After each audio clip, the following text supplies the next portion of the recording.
Tingnan niyo naman, napakalalaki ng mga na-harvest ko na mga labanos dito. Pagkatapos ng mahigit 2 buwan, eto na yung mga itinanim kong labanos ngayon, nakakatuwa naman. Kahapon napagdesisyonan ko na i-harvest ko na siya, baka kasi mamaya tumanda na siya or tumigas na yung labanos. Wala kasi akong masyadong idea kung kailan talaga siya dapat i-harvest. Kaya kahapon pagkadating ko ng bahay, yun naisipan ko na kunin na silang lahat kasi baka mamaya masayang, maaksaya, masira o maano man ng mga hayop.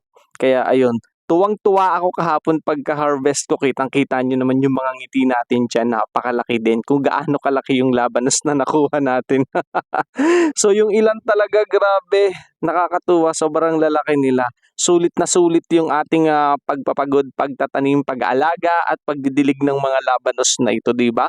Napakinabangan natin yung kakarampot na lupa na meron tayo dito sa gilid na tinaniman natin. Ngayon, napapakinabangan na natin, 'di ba? Ang lalaki nila. Kaya sobrang sulit at nakakatuwa. Nung mga nakaraan nga, ang naani ko na diyan yung mga pechay at saka yung mga mustasa.